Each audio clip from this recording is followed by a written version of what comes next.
Family, welcome to another episode of Financial Freedom. I am your host and accompaniment on this journey, Derek Brown. Look, we have a great show for you today, but first, I always have to say thank you. We started in the midst of a pandemic. 2020, we created a platform to be able to inspire and inform. And at the Hope TV, shameless plug, all caps, one word, you can find us on various platforms. But this show, I gotta say thank you for watching. We went from one show on this platform to over 35 different shows on this platform with millions of views from across the world. So thank you for watching this show, but also thank you for watching Hope TV. Family, we have a subject today that's going to talk about responsible real estate investing. And we got a couple of brothers who's going to put us on some game here. So, first we have John Clark. He has a background in accounting. He's been in real estate since 2006. Portfolio includes family homes, townhomes, condos. He has experience with fix and flips. Then we also have Joshua Gray. He started fighting gentrification with his grandparents' house, and since then it sparked something in him that prompted him to help create JJ Real Estate Group. And they're committed to restoring Black and Brown communities, which is phenomenal. He has years of professional sales experience. He has an MBA, a Georgia Realtor's license. He serves as HOA president for subdivision with a subdivision over 330 properties. So please welcome these two brothers with a breadth of experience to the show. All right. Hello. Hey. Fellas, welcome. It's a pleasure to have you. It really is. And it's a pleasure to see, especially two Black men out here in real estate doing it big. So I just want to say thank you for your time. I do know it's important. Yes, thank you very much for the invite on the show. We're definitely excited to come on here and share all the knowledge that we can and try to, encourage others to get into real estate and help in our communities. Absolutely. Definitely. And it's so needed. But let me ask you this, because when I look over your backstory, your history, one of you has a background in accounting, the other one has a background in engineering. Why did you decide to plant your feet and begin making this push in real estate of all the directions you could have gone? So as for me, I've kind of always had a passion for real estate. Always growing up, just admiring houses and noticing the different styles of houses and things like that. And even in college, I remember, thinking about doing flips. Like, once I got some money saved up, I can do. I'm gonna get older and I'm gonna do flips. Not even worried so much about the accounting stuff that I was studying, but more so kind of like, okay, how can I apply this accounting stuff to actually real estate, which is what I'm really into. So that it's always kind of been something in me that I've always wanted to do and jump into. Yeah, and I think from my standpoint, it definitely had more of a personal effect on me. I think when my grandmother's house was getting ready to be foreclosed on, it was just kind of like, what can you learn about it? How can we prevent this from happening? And from Right. that experience within itself was really just kind of catapulted me. And linking up with John, a similar like-minded advocate for housing, and being a native of Atlanta, we really just see gentrification has displaced a lot of my relatives, friends, people I know. And I was just like, hey, we really just need to do whatever we can to make sure that affordable housing is still a thing. We don't want it to be a bygone thing of the past. And we talk about old Atlanta and new Atlanta, and we want to, Right. say as much as old Atlanta as we can. So that's really been the whole overarching goal of what really drove me into it. I've been investing in real estate since 2013. But Mhm. John is the man. He has all this experience, real talk. So I was like, hey, I got to bring him more to the table. So let me go ahead and give him this real estate license so we can, offer our clients more services, and we can be more knowledgeable of the deals when we get to it. So John is rolling with the account, handling some of the money, but Joshua, you're both passionate. It sounds like about this topic, but you found real world applications and community applications to your skill set, which is dope. I love that. Uh, Absolutely. so so let me ask you this, because a lot of people go through these things and just decide to move, right? They just decide to up and go. It sounds like you both already had some influences when you were younger to be able to say, Nah, I'm gonna plant my feet here. You use a term, Mr. Clark, about old Atlanta and new Atlanta. You don't typically hear that unless you're here. Tell us what that means a little bit. Yeah, sure. So basically, there's just this overall understanding. Like a lot of people who are from Atlanta, we just have a wealth of pride for our Hmm. communities. John, for example, he lives in historic Collier Heights. So Collier Heights is a neighborhood uh, built for, developed, and planned for by African Americans.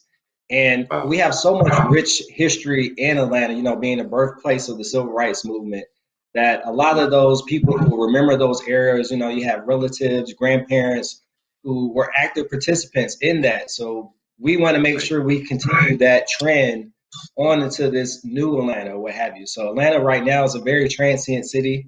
It's very rare that you go out and you meet other natives or other people from Atlanta. And just that within itself is like we want to make sure people understand the rich culture of the city, and also to kind of protect those who have kind of been along in that struggle for civil rights and housing advocates. Yep. And Yeah. also, just to kind of piggyback on what Josh is saying, we like to use the term counter gentrification because there's a lot of gentrification happening right now all over the city. And Hmm. to your point, Derek, you were saying how a lot of people just decide up and move. Somebody to come and say, "Hey, I'll pay you this much for your property." You know, Right. like, I'm gonna take that money. I'm gonna run. I'll stay on the outskirts, get me something brand new. Or if someone's grandparents or parents pass away, Right. family decides to sell the house and split the money up. We're trying to help counter some of that and kind of educate people on the Right. importance of keeping these properties in these families, for Black communities in general, because people are coming in and they're basically lowballing you so that they can come in and make a whole bunch of money. They don't care who moves in; they're just trying to flip the house, make a whole bunch of money, sell it to someone that's going to come in and call the cops every time your kid leaves their bike in the front yard. So like Right. it creates all of that type of stuff in neighborhoods that we've been in, we own, and we've loved, and like Josh was saying, a lot of these neighborhoods, like my neighborhood, was started during civil rights. So for those people that have bought properties during those times and hold on to those property for us to just kind of let them go, Hmm. it's a disservice to them. It's a disservice to us in the long run because if we all move out of Atlanta, it's going to be really old Atlanta, new Atlanta, because it's not going to look the same at all. Right. Right. Of course not. So let me ask you this, because you brought up gentrification in a real world sense. One, let's define what gentrification, if you don't mind defining what gentrification is for us, and then also how it impacts our journey towards this one of financial freedom or wealth building. Sure. So essentially, it's just the displacement of one group of people to another area, and it can be an adverse relationship, right? So usually, another group is moving in and it's pushing out the people who are already there. And we talk about it, and it's a phenomenon that's happening in most U.S. cities across the country. And I think extreme examples is like New York and Chicago, LA. These places are historically known for booming populations, and Atlanta kind of experienced a population boom after the '96 Olympics. And Right. ever since then, the population has been rapidly expanding, and we have talks and concerns of like our public infrastructure is not able to keep up. I mean, we know that from the Mhm. bridges collapsing, you know, Right. things of that. The traffic is crazy because the city was not on target to we weren't expecting to Yeah, rapidly it's a whole increase as much as we have been.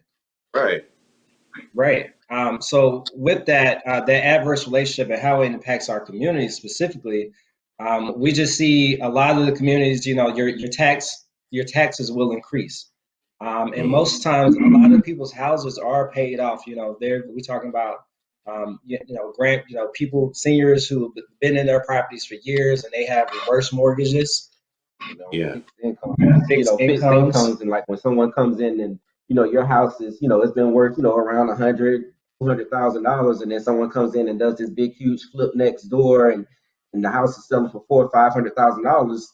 They're going to make your property taxes go up, and if you're on a fixed income and you can afford it, then they do go to the trying to get reverse mortgages, and or either they're trying to, just because they can't afford their taxes, they get kicked out of their house even though they own it. And so, that's one major effect. And then also, the effect of displacing other people in the community that have been staying there, but because, rents are going up everywhere, they can't afford to stay here. But a lot of people stay in the city because they don't have their own transportation. So they rely on public transportation. So then you're being displaced to move, forced to move outside of the city where you still don't have transportation, and you still got to try to make it to your job, but then they can't make it to their job. They've been displaced. Their kids are having to be displaced. So it just uproots communities and really disrupts, communities. It disrupts everything where, if people, people getting paid minimum wage to work jobs in cities, or low wages in general to work jobs in city. Imagine what that has to be for them if they're being displaced outside of the city, but they're still expected to work those jobs because the gentrifiers aren't coming in trying to work those jobs. They usually move down here, with their jobs, job transfers. Like their jobs were literally bringing them here. So the natives aren't necessarily competing for those same jobs, right? Correct. So there's a lot of that happening as well.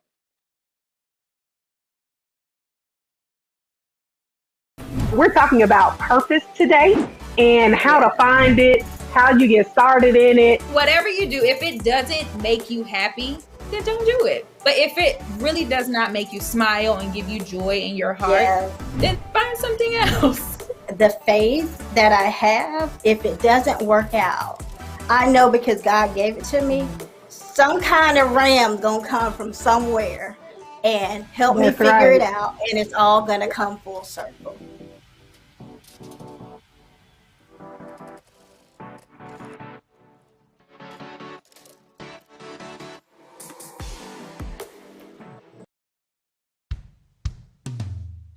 Hey world, I have a quick message. It's about safe driving. All right, let's go. Anytime you're driving, have the seatbelt buckled tight. Both hands on the wheel and your phone out of sight. When not in your hand trying to text somebody back. Because if you do, your car might get smacked. The moral of the story, just put your phone down. The people on the road will stay safe and sound. Put your phone down, put your phone down. People on the road will stay safe and sound. Yeah.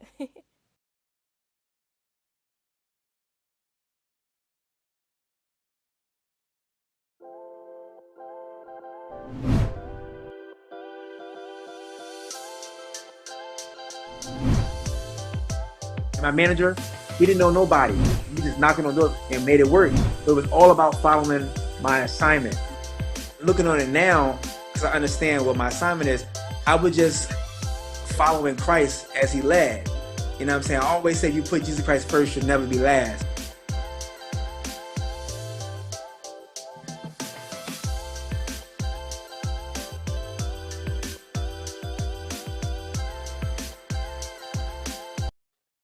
So transplants are coming in because they already have jobs lined up that are typically better paying or pretty good jobs. I'm assuming if they're moving you from across the country to come here, they're coming in with jobs that the natives aren't even allowed to compete for because those jobs are already filled, and then coming in being able to buy into neighborhoods that the natives cannot be at because those property values or rents or mortgages are now higher than they can afford because they were never offered the job in the first place.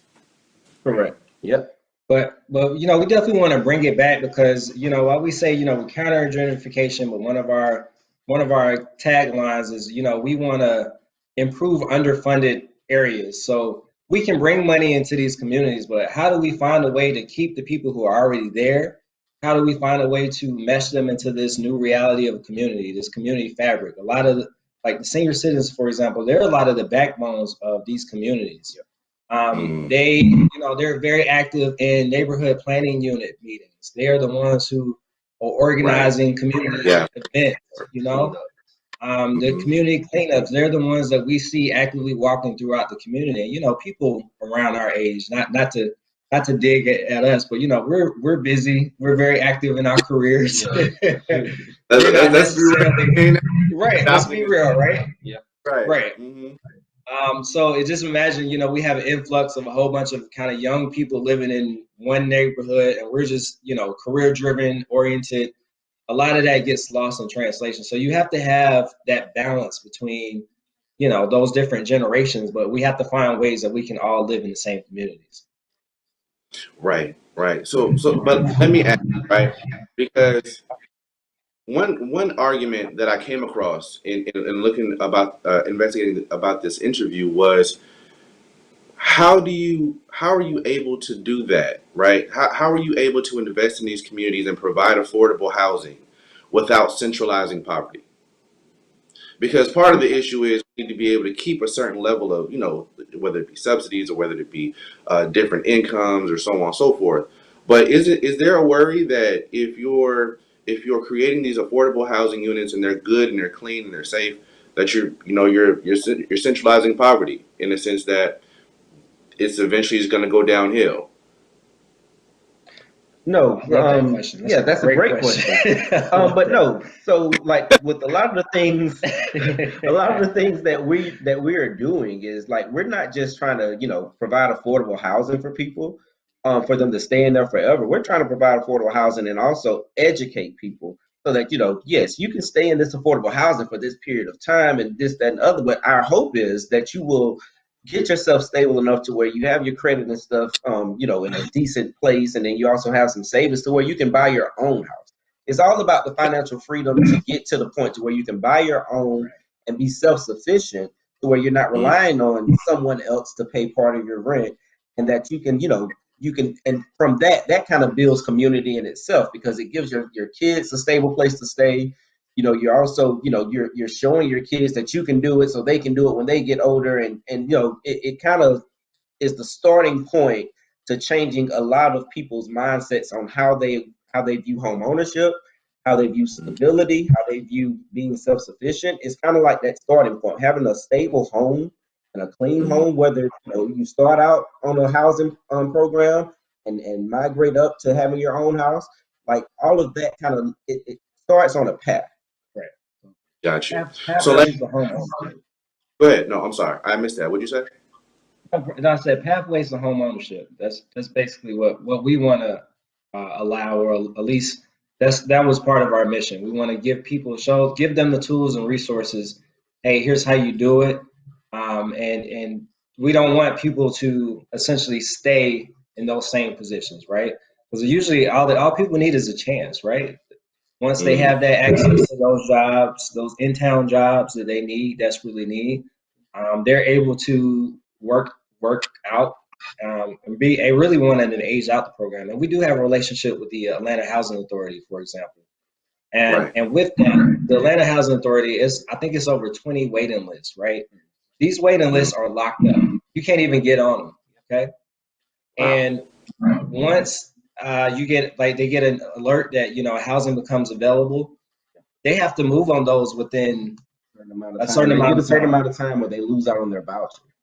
They lose out on their Right. voucher, then they don't get assistance. Then they're back at square one where they can't afford the amount of rent that it costs to stay in Atlanta right now. And then that trickles down to what do we do? We move further out. Do we start doing taking risk and trying to find other ways to make money? That might not be the best ways to make money. So it puts people in a bad situation to where that's when payday loans come in. That's the whole predatory lending and all that type stuff. Yeah. It trickles down. It immediately trickles down, and there's honestly there's a housing shortage right now. It's starting to be talked about more, but there's a huge housing shortage. It's going to get worse once all of these moratoriums get lifted up, and people that are behind on rent, they're going to get evicted. But there's literally nowhere else to go right now. Right. There's literally And nowhere else to go. that's very interesting because one thing that I've kind of come across as well is this idea that a lot of people seem to think we're in a bubble right now in the sense that housing prices are so high and are climbing that people swear it's going to bust. Mhm. And the last time a housing bubble bust, there was a lot of predatory lending, like you said. There was a lot of overestimated house values. There's a lot of stuff going on. And so when this housing bubble bust, people were losing the houses on the court steps. Um, would would you say that we still need to be real estate minded? Like if I'm looking at that, right, and I go, oh, this is a bubble. I'm gonna wait until this thing bursts and I'm gonna rack up. If we're talking about, socially conscious real estate investing and I'm like, yo, I'm in here to make money, y'all tripping. What is what is what is socially conscious real estate investing and how do you deal with those people who are just like, yo, man, I'm trying to make a buck? I mean, isn't that what real estate is for? Correct. And no, that is a very good question as well, because I mean, we're in business to make business well. We're not a Absolutely. nonprofit. Absolutely. So, but there Right. are still ways that you can make money. And like I said, really, we love the fact that we have a house on the Atlanta Housing Authority, that, you know, that we have properties with the Atlanta Housing Authority, because, you know, we are responsible landlords. So we're not just trying to do it just, you know, get the house. I'm not telling people don't go buy houses and rent them out, but get them and make sure that you're renting it out and being a good landlord to the people that are staying there, because you're going to make your money in rent. Like, you know, that's, if that's what you're getting into it for, to buy a house and rent it out, you're going to make your money in rent.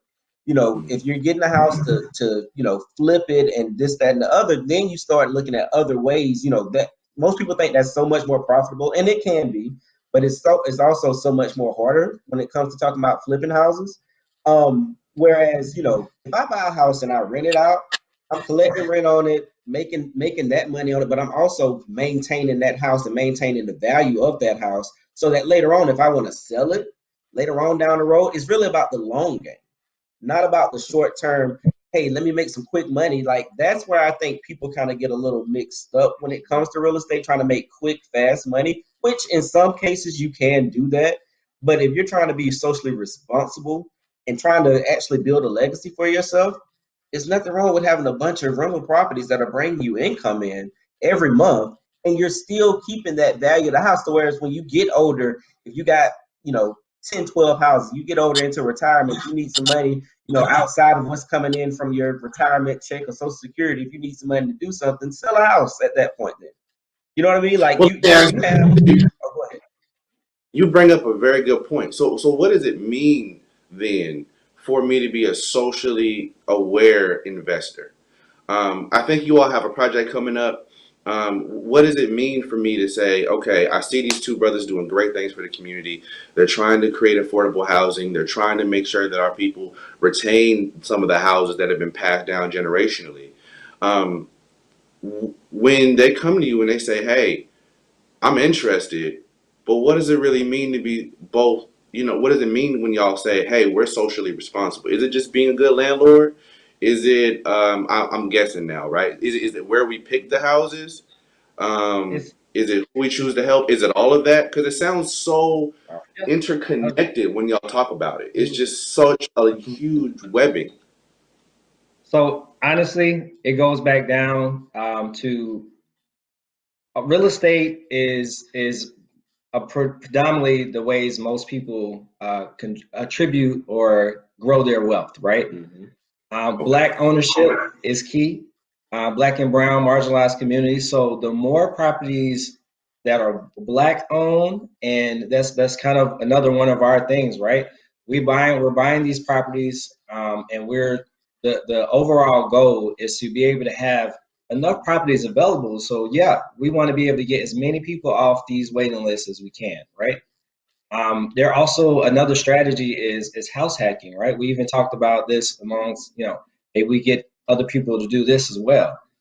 House hacking is basically like you're buying a house, either you're renting out a room, or let's say it's a two-level house, right?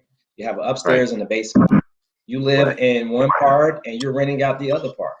Something very simple like that. But those situations within themselves, they can help contribute to accumulating wealth. Right. As easy as just renting out space within your home.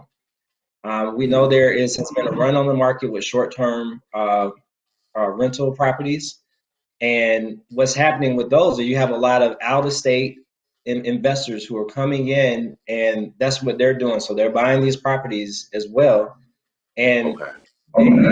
their money is coming from the outside, right? And they don't necessarily have any means or any plans to convert any of these properties over to where they're affordable, right?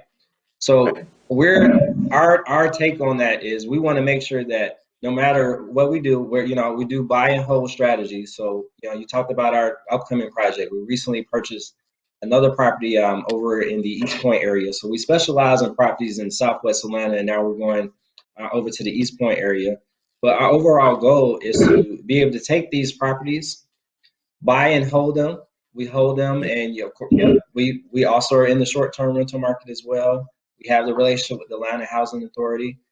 We're doing that because we want to make sure that once we are able to, we get to the point where, hey, we can now open all these properties up for people who have applied through the Atlanta Housing Authority, the voucher program.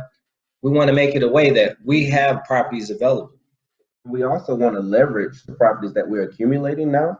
We want to leverage that we want to get into multi-unit, apartment complexes and things like that. But we have to crawl before we can walk. So right now we're building our foundation to where we're buying properties, and we're developing relationships with those properties. But overall, what we're trying to do is get to the point where we can utilize the properties that we currently have and use them as leverage for us to get something bigger, so that we can one of our ultimate goals is to have a live, work, play place where people can live with affordable housing. We can provide decent work where they can learn skills so that they can take them to other places. Like I said, we want to build people up to where they can become self-sufficient and don't have to be on the housing program. And that's where our socially responsible part comes in.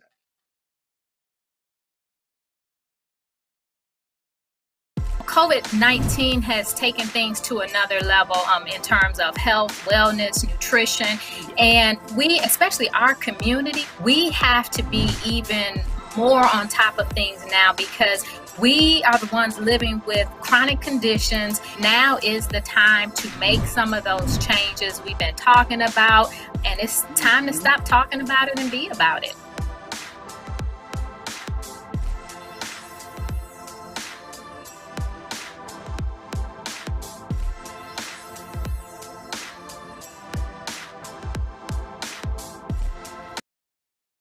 When I was in foster care, I never knew when I would have to move, so I always had my suitcase ready to go. Then one day, I was adopted. My new parents opened their hearts and home to me. My parents cook my favorite breakfast for me every morning. My parents take me on trips I never thought I would go on. They gave me a home and an even better reason to use that suitcase. My parents aren't perfect, but they're perfect for me. What's up, House of Folk? It's the Flavor King. Today, man, we're going on the Orient Express, and then we're coming back south. Now, we got some chicken fried rice and egg rolls, and then we're going to end it up with that southern red velvet cake. Y'all ready to bake? Let's go.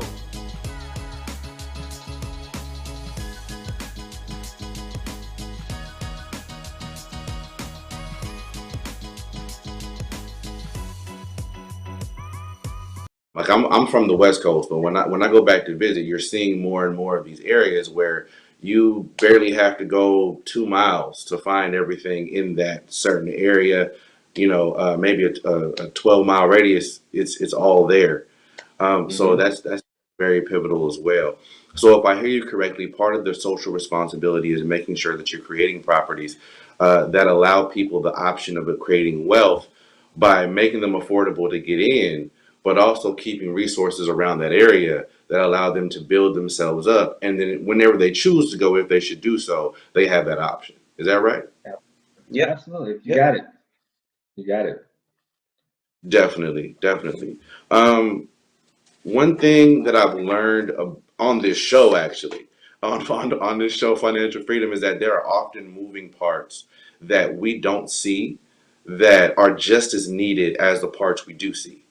Since you've been in this industry, are there parts where you say, you know what, if we have more Black and brown people in these particular positions, this would be a lot easier? What are those positions that you suggest Black and brown peoples look at to be able to help their community, help our community do better in this field? You want to take it or you want me to take it? I would say I have two in mind, but you go ahead. Top of my mind is, we need more Black banks and more Black support with financing this stuff. Because I feel like they would understand, Black and brown banks, because we actually work with a bank. Our current lender is actually led by a Latino couple.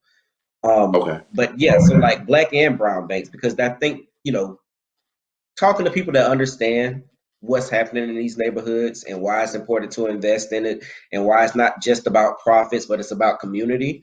Talking to people that understand that could take us a long way. Gotcha. Also, go ahead.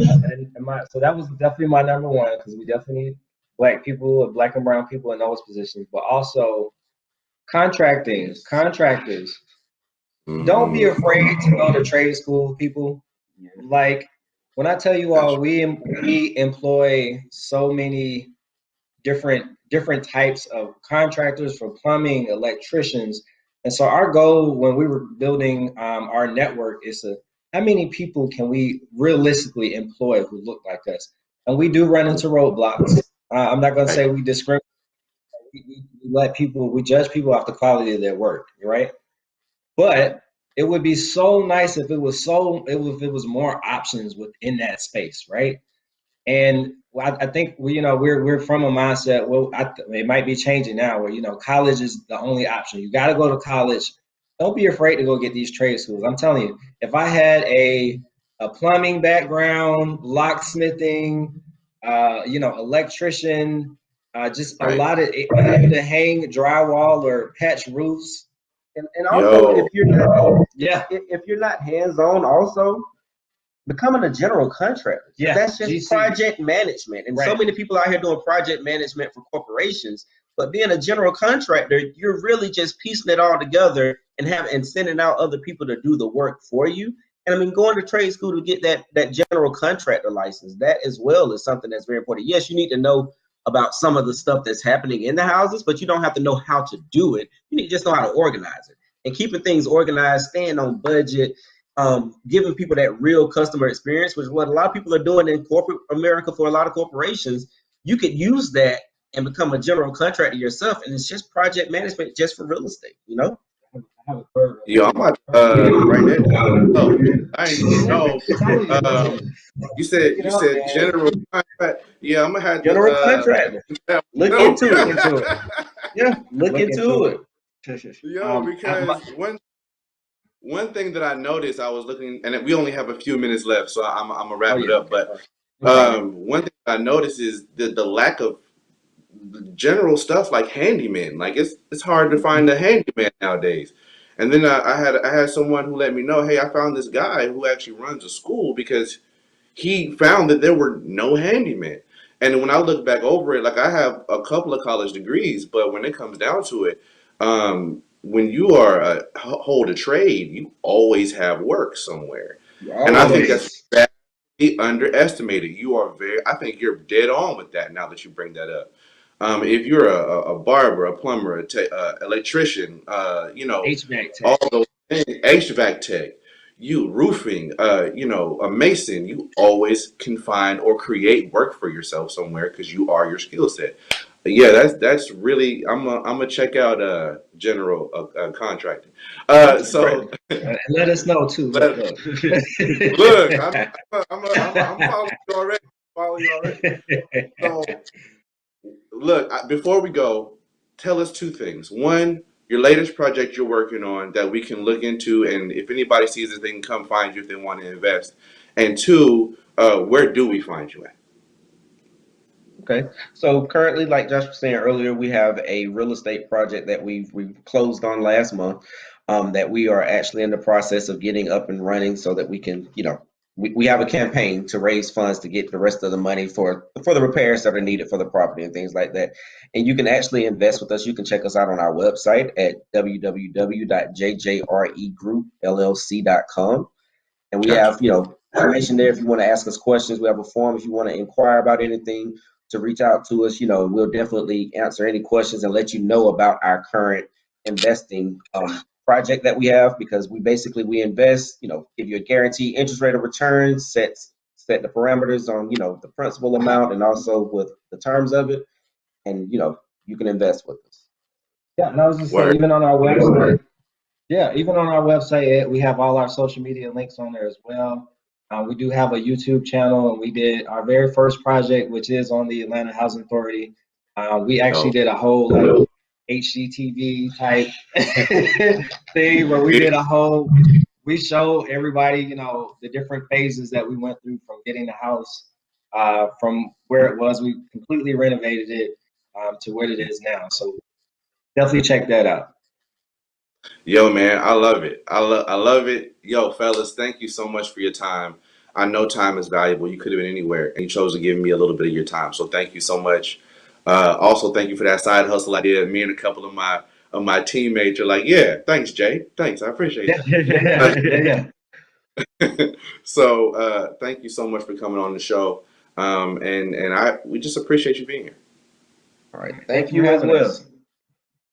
Ladies and gentlemen, this has been another episode of Financial Freedom on socially conscious real estate investing. Check these brothers out. They're worth your time. Ladies and gentlemen, as always, thank you for tuning in again, and be safe out there.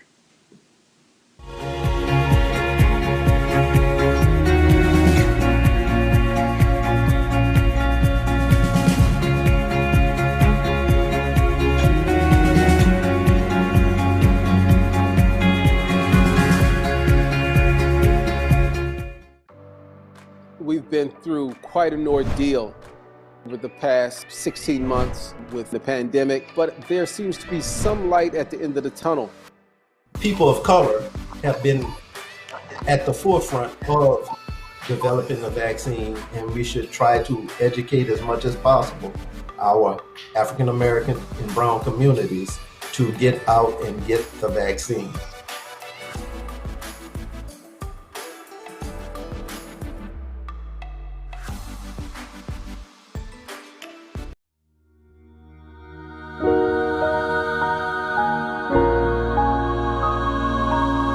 Thank you.